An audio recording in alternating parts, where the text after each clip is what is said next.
Arkansas is about to get really exciting. And that's not to say it hasn't already been exciting, but there's just a lot of interesting things happening over the next couple of years that I think will really accelerate growth. And depending on your perspective, this could look bad or it could be exciting again. Part of me, change is always a little bit scary, right? For example, the casino in Russellville. Big mixed bag. I think there's going to be good and bad that comes out of that. I mean, that's a pretty safe statement, right? There's a good and bad in everything. But where I'm living right now, it's actually pretty dang close to where the casino is going to break ground. So on one hand, I'm selfishly like, I really don't want this to happen because it's going to make my traffic worse in the morning, or getting into town is going to be worse. There's going to be, it might affect nature around where I'm at. I'm a big proponent of natural things, and we live in the natural state. But, let's take a step back and think about, is growth good for the state? Consider both angles. On one hand, I believe something like 90%, I think that's actually a little low, but 90% of the land in Arkansas is privately owned. Okay, that's a big difference compared to if you go out west. That's going to look a whole lot different. The government actually owns most of those western states. It's on national forest, parks, protected land managed by, bureaus. And as someone that, it loves freedom and generally thinks the government should leave me alone, that could also be construed as a bad thing. But I actually support that for the most part, right? Because it protects those lands, protects it from over-commercialization, protects it from industrialization. So what I'm getting at here is if Arkansas does go down the route of throwing away its nature, in a sense, and going commercialized, it'll be because of capitalism. It'll be because the people of the state wanted that to happen, or at least the people with land and money wanted to make more money. Now, again, I'm not against capitalism, and I'm not going to get into, I'm definitely not someone you want to listen to when it comes to economics or politics, but just acknowledging that, like, if Arkansas does go down that road, it will be because people wanted to make money, and it won't be because of the government. At least that's my understanding of the situation. Arkansas is definitely going to grow, and it's just a question of how are we going to go about it. If growth is inevitable, I would like to see us grow with nature in mind and build our future around nature and people, and not around things like automobiles, for example. You can look across the entire country of the United States, the great United States, and we have designed a country for the car, for the automobile. And in a way, it was a necessity to get to where we were today.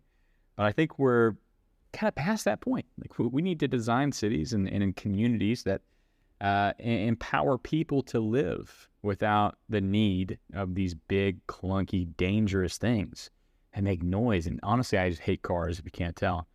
Even though, like, I understand the necessity of them, I support you owning a big truck if you need it. I just hate the way, like, we've gone about all of this. And it's a very big problem. It's going to take decades to solve if we ever do. But I've decided to be a part of that change, right? And I don't know what that means yet, but I'm going to figure it out. And with any change, with any progress, we have to learn to compromise. We have to learn to look at those dang liberals across the aisle, those conservatives, those evil white conservatives, and those hippie liberals that don't understand anything. Understand we're actually not that different. We're just people. And everyone wants, I think, the same thing, which is safety, happiness, and for people to generally just let them live their lives. So, yeah, it's a very divided time we live in. I think that much is super clear. And the community, even the community of Russellville, feels so divided at times. I was talking about this the other day with a friend on a podcast episode that I don't think aired or hasn't aired yet. And, I drink a lot of sparkling water lately, a lot of carbonated water because I cut out soda. And the funny thing is, even by me just drinking LaCroix or bubbly or whatever I'm drinking, people will make assumptions about my political stance or put me on a certain side of the aisle or not, just because of the water I drink. Now, it may not be something you do, or maybe it's something that happens subconsciously, but People will assume I'm liberal because of the water I drink, or they'll assume I'm conservative because I'm white. And, whatever side you're on, like, I just wish there wasn't sides, I guess is my point, because we're living in the same place. We're in the same boat. We have the same problems. It's just the bigots on either end, because there's bigots on both. Believe me, you. Every side likes to think, the other side's the bigots. They're the ones that are closed-minded, but it's both. It's 100% both. So anyways, to bring this back in to Arkansas and how it's going to grow, we kind of went off on a little tangent there. Again, earlier in this podcast, I was saying I think Arkansas is primed to grow, and it's a matter of how we choose to grow. How I'd like to see us grow is embracing nature, building more walkable neighborhoods, building more walkable environments that promote business in interesting ways. Like downtown environments are really interesting from an economic point of view, even though I already told you not to listen to me about economics. At least let me say this, because I saw it on a YouTube video, so now I'm a genius, right? But if you think about it, at least it holds true to the overall idea. A downtown environment is good for the economy because it allows businesses to quickly interchange back and forth. You to try new ideas, see if they work, see if they don't. A coffee shop can be in one day, and an arcade can be in it the other day, right? Or a bookstore, or a bike shop, or a barber shop. Versus you see these big commercialized buildings like Buffalo Wild Wings, for example, down on Parkway. And that thing has been empty for years. And the giant parking lot, and just think how better we could use that space if it was built with walkability and many businesses in mind. It's just, I guess it's all about money, right? All about the people that own that land and what they're motivated to do with it. I don't know who that is. I know a lot of people own land around here that don't even live in Arkansas. And that's kind of a shame, right? We've given up our communities to people with outside interests and don't have I don't know if we can fix that. At least not now. So how is Arkansas going to grow? Well, the Waltons are working very hard. Word around the street is, anyways, from several people. The Waltons are working very hard at opening up state parks to more recreational activities. State parks have kind of been this gray area for a while in terms of what they let you do in them. A lot of restrictions, things, for example, mountain biking. We've seen explosive growth at Mount Nebo with the Monument Trail system. They've done excellent work. They're world-class trails. Seriously, like they're good. And I've been to some pretty nice mountain biking destinations in Mount Nebo, especially in the state. Probably one of my favorite spots. It's not just because it's close by.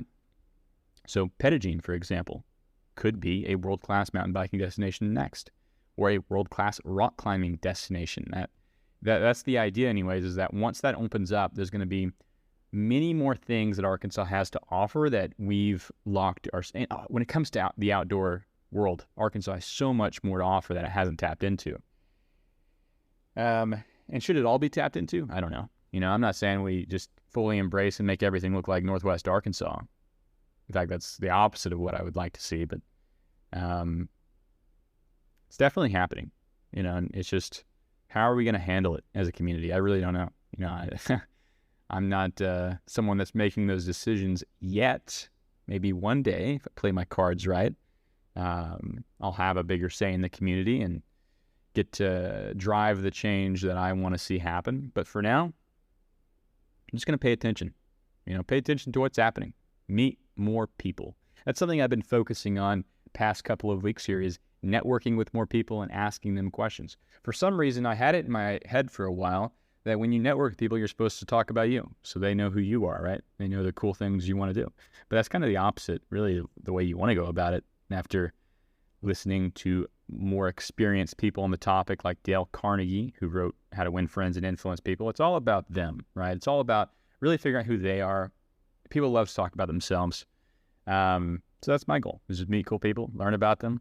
And so far, it's been going quite well. I've met a lot of interesting business owners lately that are in the area and learning some lessons through their previous failures.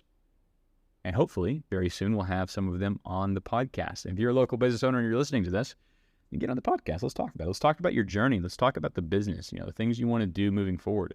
Excite the community a little bit.